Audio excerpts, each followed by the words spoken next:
The next resource is one that most of us probably already have, but I would recommend that if you don't, go ahead and stock up, and that's a few different translations of the Bible.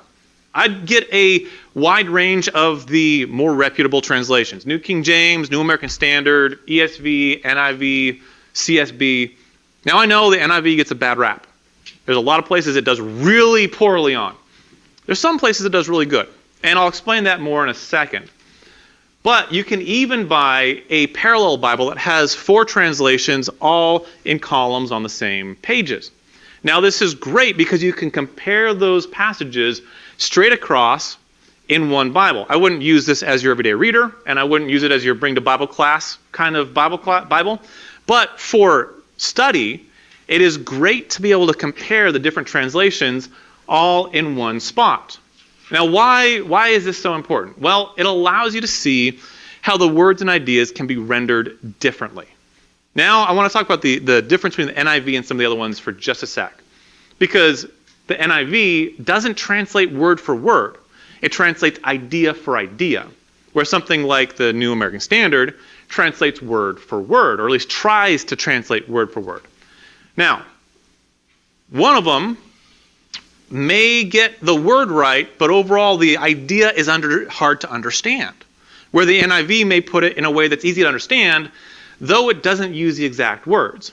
I wouldn't use the NIV exclusively, but it can be good as a companion to the other translations. Sometimes one translation will be easier for you to understand.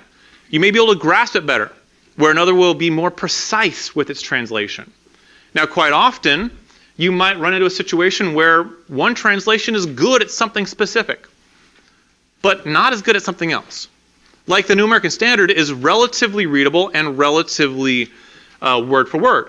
However, it doesn't always render the same Greek or Hebrew words with the same English words.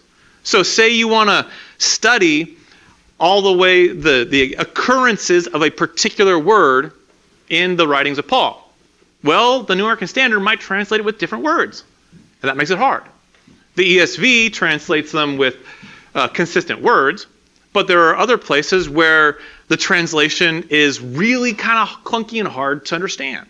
And so having those different translations for you to study side by side allows you to get a better grasp on the overall big picture.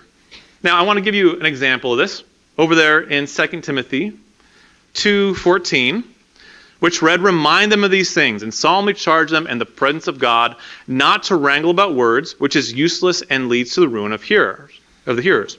So we see this word wrangle. The New American Standard says wrangle. The ESV says quarrel. New King James says strive, and NIV says quarreling. Now, each of those convey the same idea, but with that very slightly different wording, you can see the breadth of this concept. Striving carries that idea of two people who they're like pulling in opposite directions. They're pushing against each other. Where quarreling has the idea of they're fighting. It's like a boxing match. Where wrangle kind of has the idea of like if you're watching a bullfighting and they're trying to wrangle the bull down to the ground. They're all slightly different connotations that give you an idea of what's being said here. Or in verse 15, that phrase accurately handling. ESV says rightly handling. New King James says rightly dividing. NIV says correctly handles.